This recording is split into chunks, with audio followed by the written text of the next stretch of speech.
लेकिन यह आज़ादी हमें उपहार में नहीं मिली है। इसके लिए एक लंबी यात्रा करनी पड़ी है, आज़ादी की यात्रा।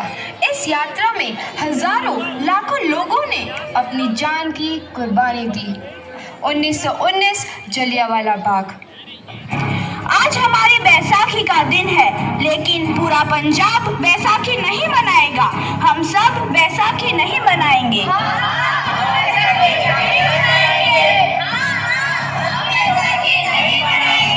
जब तक हम अंग्रेजों को भारत से बाहर नहीं निकाल देते, पूरा पंजाब बैसाखी नहीं मनाएगा। अच्छा, तो तुम सब हमारा विरोध करता है। भाग जाओ यहाँ से, इसका अंजाम बहुत ही बुरा होगा। हम नहीं जाएंगे, तुम लोग जाओगे। हमें नहीं, तुमको भारत से भागना होगा। Soldiers fire!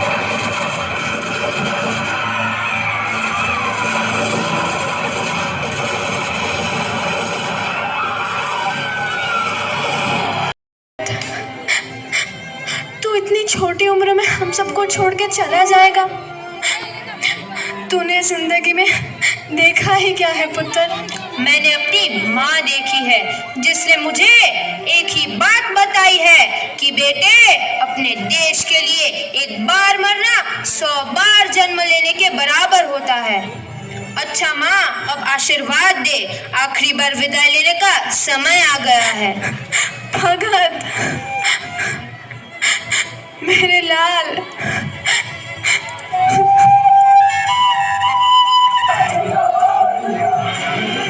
भगत सिंह, तुम्हारी कोई आखिरी ख्वाहिश? हमारे हाथ खोल दिए जाए। हम तीनों दोस्त एक दूसरे से गले मिलना चाहते हैं। उनके हाथ खोल दिए जाए।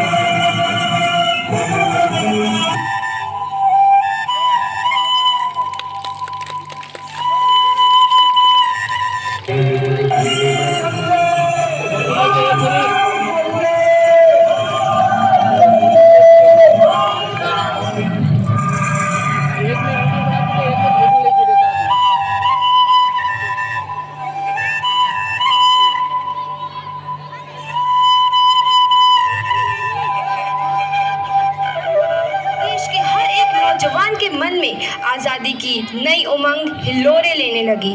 अंग्रेजों भारत छोड़ो का नारा जोर पकड़ रहा था। सबने एक आज़ाद भारत का सपना देखना आरंभ कर दिया था। हर कोई अपने अपने ढंग से इस महायज्ञ में अपनी आहुति दे रहा था। सुभाष चंद्र बोस, रानी लक्ष्मीबाई, तात्या टोपे और मंगल पांडे जैसे शहीदों की कुर्बानी रंग लाई। 15 अगस्त 1947 को भारत आज़ाद हुआ। घोड़ी पर नहीं, फांसी पर चढ़ने वास्ते जा बर्बाद कर दी। इन अंग्रेजों ने एक ही झटके में इन सब फसलों को काट दिया। अंग्रेजों, तुम्हारे इस अत्याचार से हम डरेंगे नहीं। इस अत्याचार का बदला लेकर रहेंगे। हम आजादी लेकर रहेंगे। जलियांवाला बाग हर हिंदुस्तानी की आंख नम कर गया। इस कांड में कितने मासूमों की आहुति चढ़ गई।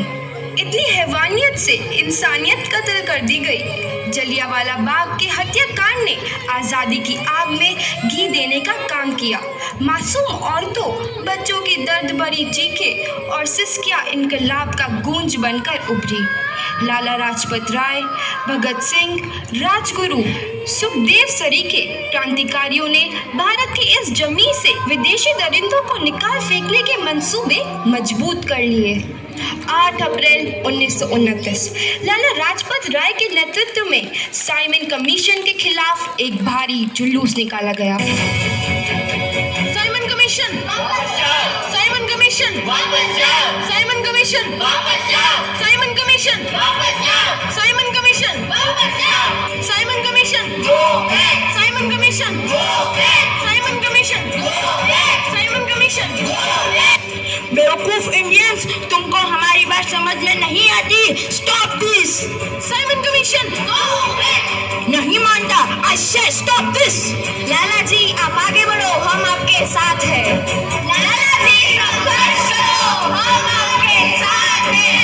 लाला जी, संघर्ष करो, हम आपके साथ हैं। पीछे हटो।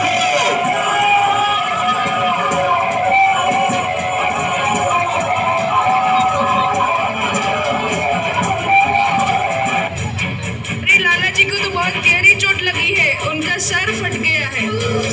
मेरे शरीर में लगी एक एक लाठी अंग्रेजी सरकार के कफन में कील का काम करेगी। ये आजादी की लड़ाई रुकनी नहीं चाहिए। ये जिम्मेदारी मैं तुम सबको सौंप कर जा रहा हूँ। लाला लाजपत राय की दर्दनाक मौत के बाद भगत सिंह, सुखदेव, राजगुरु वतन के इन मतवालों के खून में ऐसा उबाल आया जिसका सामना करना अंग्रेजी सरकार के लिए मुश्किल हो गया। अंग्रेजों को करारा जवाब देने के लिए स्कॉट और सैंडर्स को मारने की रूपरेखा रची गई।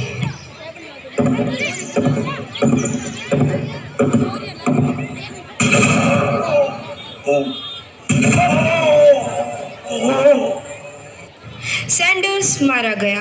चारों तरफ तहलका मचा था। दीवारों पर लिखा था, लाला जी की मौत का बदला ले लिया गया है। भगत सिंह समेत सभी वहां से फरार हो गए। 8 अप्रैल 1929 दिल्ली में ब्रिटिश सरकार की सेंट्रल लेजिस्लेटिव असेंबली की बैठक में 2 बम धमाके की आवाज सुनाई दी।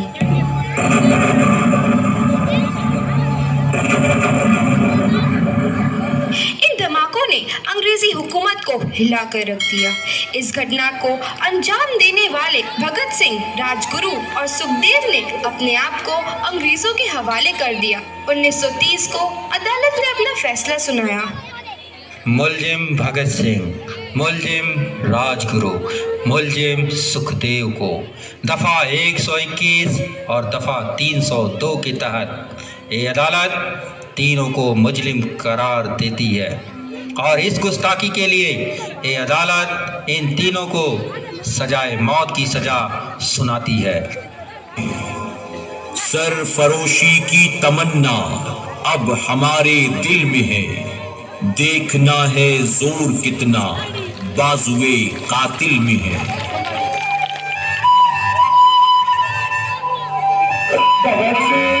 किसान सिंह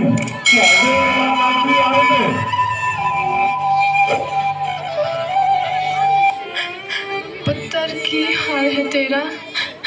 मैं चंगा हूँ माँ, फिक्र करने की कोई गल नहीं। पुत्र, मेरा दिल तेरी तरह पत्थर दिल नहीं होगा। तेरी ये गला सुन के मेरा कलेजा फटे जा रहा है। माँ, मेरा दिल कोई पत्थर जैसा नहीं है, एक वतन परस्त का दिल है जो मेरे देश प्रेम के जज्बे को ताकत देता है। बेटा, मेरा लाल। माँ, आज मेरी तपस्या पूरी होने जा रही है। जे तू रोई तो मैनू तकलीफ होइया।